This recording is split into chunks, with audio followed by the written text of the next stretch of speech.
संविधान दिवस के मौके पर राष्ट्रपति द्रौपदी मुर्मू ने किया संबोधित। कहा, संविधान लोकतंत्र की आधारशिला, देश की विभिन्नता को अभिव्यक्ति की आजादी मिली है।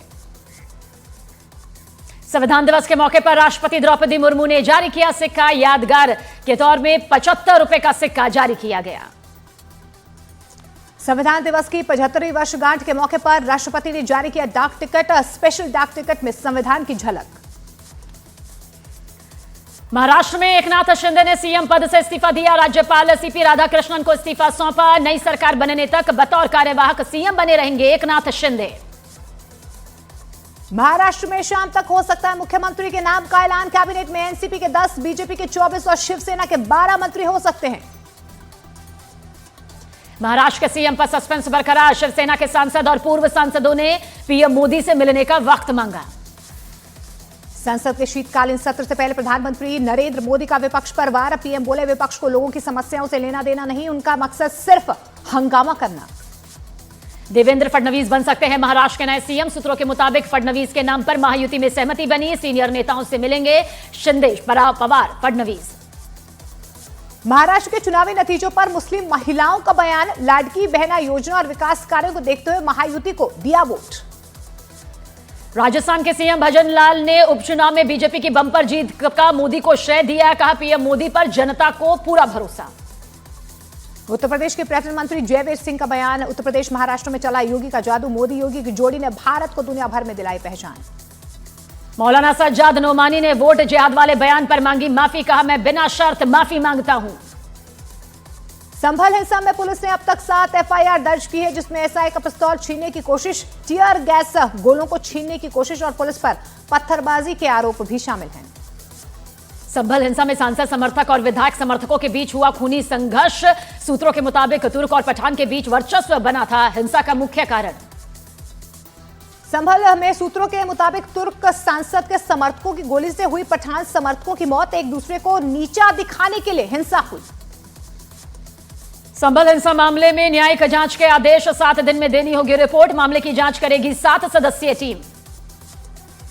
संभल में हिंसा के बाद शांति व्यवस्था कायम। हालात सुधरने के बाद खोले गए स्कूल कॉलेज। संभल हिंसा मामले में अपनी बयानबाजी पर घिरे मस्जिद कमेटी के अध्यक्ष जफर अली। पुलिस ने जफर अली को हिरासत में लिया था, लेकिन गिरफ्तारी से किया इनकार। जफर अली ने हिंसा के लिए एसडीएम सीओ को ठहराया जिम्मेदार। उपद्रव में मारे गए युवकों के लिए मुआवजे की मांग की। संभल हिंसा की जानकारी लेने जाएगा 12 सदस्यों का प्रतिनिधिमंडल। अखिलेश यादव ने यूपी सरकार पर लगाया लोगों को उकसाने का आरोप। संभल में हिंसा के बाद पुराने लखनऊ में पुलिस का फ्लैग मार्च। किसी भी तरह के हालात से निपटने के लिए प्रशासन तैयार। आरएसएस नेता इंद्रेश कुमार का बयान। संभल में दंगा उपचुनाव में हार चुकी पार्टियों की देन, मुसलमानों का वोट बैंक की तरह इस्तेमाल। मल्लिकार्जुन खड़गे के आवास पर कांग्रेस संसदीय रणनीति समूह की बैठक। संभल हिंसा समेत कई मुद्दों पर चर्चा। शीतकालीन सत्र में सरकार को घेरने की रणनीति पर चर्चा। जामा मस्जिद केस में हिंदू पक्ष के वकील विष्णु शंकर जैन को मिली धमकी। बोले, जितनी भी धमकियां मिले सच के लिए लड़ता रहूंगा। उत्तर प्रदेश के प्रयागराज में संभल हिंसा को लेकर समाजवादी पार्टी छात्र सभा ने बीजेपी के खिलाफ लगाए पोस्टर। अब पुलिस ने आपत्तिजनक बताकर पोस्टर्स को हटवाया। 26/11 की बरसी पर सीएम एकनाथ शिंदे, देवेंद्र फडणवीस और अजीत पवार ने दी श्रद्धांजलि। शहीद पुलिसकर्मियों के स्मारक पर पुष्प अर्पित कर सलामी दी। 26/11 मुंबई आतंकी हमले की 16वीं बरसी। आज देश को दहला देने वाले हमले में 166 लोगों की जान गई थी। 600 से ज्यादा घायल हुए थे। मेवाड़ राजघराने में राज तिलक को लेकर बवाल जारी। उदयपुर में सिटी पैलेस के अंदर और बाहर बवाल होती तस्वीर नजर आई। उदयपुर के सिटी पैलेस में देर रात फिर हुआ हंगामा।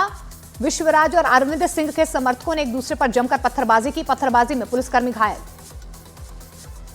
कोर्ट से सड़क तक पहुंचा राज परिवार का संपत्ति विवाद। विश्वराज सिंह के राज तिलक के बाद सिटी पैलेस में तनाव का माहौल। रश्मि शुक्ला फिर बनी महाराष्ट्र की डीजीपी। विधानसभा चुनाव से पहले केंद्रीय चुनाव आयोग के आदेश पर हटाया गया था।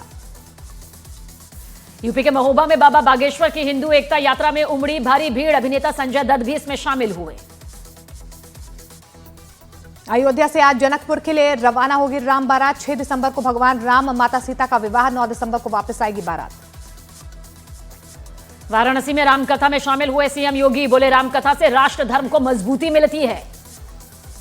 प्रयागराज में महाकुंभ मेले से पहले कुंभ कॉन्क्लेव का आयोजन। केरल के राज्यपाल आरिफ मोहम्मद खान ने किया उद्घाटन। 13 जनवरी से महाकुंभ की शुरुआत।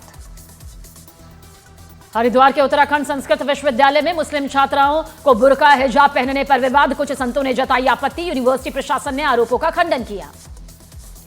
उत्तर प्रदेश के कानपुर का ऐतिहासिक 150 साल पुराने पुल का बड़ा हिस्सा गिरा। पुल की जर्जर हालात की वजह से 2 साल पहले रोका गया था यातायात। राजस्थान के कोटा में इस्लामिक संस्था को जमीन आवंटित करने पर विवाद। हिंदू संगठनों का आवंटन रद्द करने की मांग को लेकर प्रदर्शन। दिल्ली में फिर बेहद खतरनाक हुई हवा। कई इलाकों में AQI 400 के पार हुआ। आसमान में छाई धुंध। पंजाब सरकार के खिलाफ किसानों का विरोध प्रदर्शन। मांगों को लेकर भूख हड़ताल पर बैठे किसान नेता जगजीत सिंह। उत्तर प्रदेश में अपराध से जुटाई गई संपत्ति कुर्क कर पीड़ितों में बांटने के आदेश। कुर्क की गई संपत्ति का 14 दिनों में जवाब नहीं मिलने पर जमीन की नीलामी की भी जा सकती है। ग्रेटर नोएडा में फर्नीचर फैक्ट्री में लगी भीषण आग। हादसे में 3 कर्मचारियों की जान गई। फायर ब्रिगेड ने आग पर काबू पाया। नीतीश कटारा हत्याकांड में सीबीआई ने सुप्रीम कोर्ट और इलाहाबाद हाईकोर्ट के 9 वकीलों के खिलाफ दर्ज किया मामला। हत्याकांड के गवाह के खिलाफ साजिश रचने के आरोप में दर्ज की गई FIR। बिहार के दानापुर में नाबालिग की हत्या के बाद फुलवारी शरीफ में आगजनी। लापता नाबालिग का शव मिलने के बाद भड़के लोग। MP के मुरैना में तेज धमाके में जहे 3 मकान, 2 महिलाओं की मौत, 5 घायल। एटा में जमीन विवाद को लेकर समुदाय विशेष के लोगों ने किया पथराव। 2 आरोपी गिरफ्तार। इलाके में पुलिस का फ्लैग मार्च भी हुआ। यूट्यूबर दीपक कलाल का फ्लाइट में पैसेंजर से मारपीट का वीडियो वायरल। दीपक कलाल पर पैसेंजर को पीटने का आरोप। यूपी के हाथरस में दबंगों ने मां बेटी को घर से घसीट कर पीटा। सामने आया पिटाई का वीडियो। पुलिस आरोपियों की तलाश में तेजी से जुटी। बिहार के भागलपुर में ज्वेलरी की दुकान में सेंध लगाकर करीब 3 करोड़ की चोरी। वारदात का CCTV वीडियो सामने आया। यूपी के बरेली में 25,000 का इनामी बदमाश गिरफ्तार। 2 अफीम तस्कर भी धर दबोचे गए। उत्तर प्रदेश के कौशांबी में नाबालिग को अगवा कर रेप की वारदात। आरोपी की तलाश में जुटी पुलिस। मेरठ में हथियारों की तस्करी में शामिल दारोगा के बेटे को STF ने किया अरेस्ट। 13 बंदूक और 700 कारतूस बरामद। हरियाणा के यमुनानगर में ज्वेलरी शॉप में लूटपाट के बाद बदमाशों ने ज्वेलर को मारी गोली। वारदात को अंजाम देकर आरोपी फरार। छत्तीसगढ़ के दुर्ग में प्रेमिका की ब्लैकमेलिंग से परेशान होकर युवक ने सुसाइड कर ली। रेलवे स्टेशन से बरामद हुआ युवक का शव। मुजफ्फरनगर में शादी के दौरान दुल्हन पर युवक ने किया चाकू से हमला। हमला करने वाला युवक लड़की का रिश्तेदार। पीड़ित गंभीर रूप से घायल, अस्पताल में भर्ती। हरिद्वार में घरेलू झगड़े में एक शख्स ने पत्नी और सास की गोली मारकर हत्या कर दी। वारदात को अंजाम देने के बाद खुदकुशी की। गुजरात के गोधरा में नाबालिग से रेप और हत्या के मामले में 3 आरोपी गिरफ्तार। आरोपी को 4 दिन की न्यायिक हिरासत। हरियाणा के सोनीपत में मनी लॉन्ड्रिंग का फर्जी केस दिखाकर रिटायर्ड अफसर को किया गया डिजिटल अरेस्ट। साइबर अपराधियों ने पीड़ित से ठग लिए 1 करोड़ 78 लाख रुपए। लॉरेंस बिश्नोई और रोहित गोदारा गैंग से जुड़े 4 शातिर बदमाश गिरफ्तार किए गए हैं। जयपुर के व्यापारी से मांगी थी फिरौती। आरोपियों से कई हथियार बरामद। छत्तीसगढ़ के जशपुर में बाइक चोर गैंग गिरफ्तार। बाइक चोरी करके किराए पर देते थे बदमाश। मेरठ में स्टाम्प घोटाले के फरार आरोपी अधिवक्ता विशाल शर्मा पर 25,000 का इनाम घोषित किया गया है। 999 फर्जी स्टाम्प से 7 करोड़ 20 लाख की टैक्स चोरी का आरोप। यूपी के इटावा में बीच बाजार प्रेमी ने प्रेमिका पर चाकू से हमला किया। आरोपी युवक गिरफ्तार। गुजरात के वलसाड में पुलिस के हत्थे चढ़ा एक सीरियल किलर। पिछले 25 दिनों में 5 हत्याएं करने का आरोप। यूपी के सहारनपुर स्टेट हाईवे पर भीषण सड़क हादसा। रोडवेज बस और ट्रैक्टर ट्रॉली की टक्कर। हाईवे पर जाम लगा। बरेली में गूगल मैप की गलत लोकेशन से भीषण हादसा। अधूरे पुल से नदी में गिरी कार। हादसे में 3 लोगों की मौत।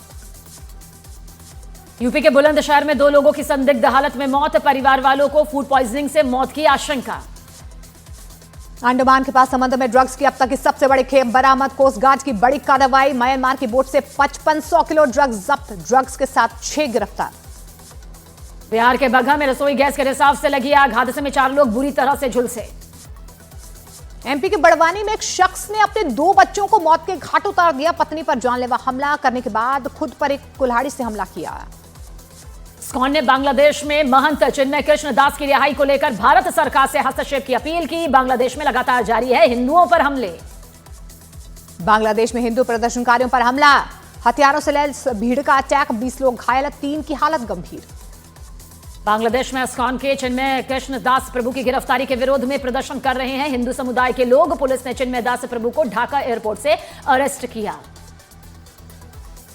बांग्लादेश में हिंदुओं का विरोध प्रदर्शन जारी। बीजेपी नेता शुवेंदु अधिकारी ने कहा, बांग्लादेश की डिटेक्टिव ब्रांच ने चिन्मय कृष्ण दास प्रभु को अगवा कर लिया है। पाकिस्तान के इस्लामाबाद में इमरान खान के समर्थकों को रेंजर्स पुलिस और मीडिया वाहनों पर पथराव किया। मुख्यमंत्री अली अमीन खान भी रहे मौजूद। पाकिस्तान में बवाल जारी। इमरान खान के 4000 से ज्यादा समर्थकों को हिरासत में लिया गया। इस्लामाबाद में आज भी सभी शैक्षणिक संस्थान बंद रहेंगे। लेबनान में नहीं बरसेगी आसमानी मौत। लेबनान में रुक जाएंगे इजरायल के हमले। इजरायल हिजबुल्लाह के बीच सीज फायर को लेकर समझौता। अमेरिका ने निकाला रास्ता। इजरायल ने गाजा के जबालिया पर किया जबरदस्त हमला। हमास का कमांडर अहमद अब्द अल हलीम मारा गया। इजरायली सेना ने लेबनान में की एयर स्ट्राइक। हवाई हमलों में कई लोगों के मारे जाने और इमारतों को नुकसान होने का दावा। दक्षिण बैरूत में इजरायल की सेना ने की एयर स्ट्राइक हमले में बड़ा नुकसान होने का किया गया दावा। सेंट्रल बैरूत में इजरायल के हमले में 13 लोगों की मौत का दावा। हमले में इमारतें भी जमींदोज।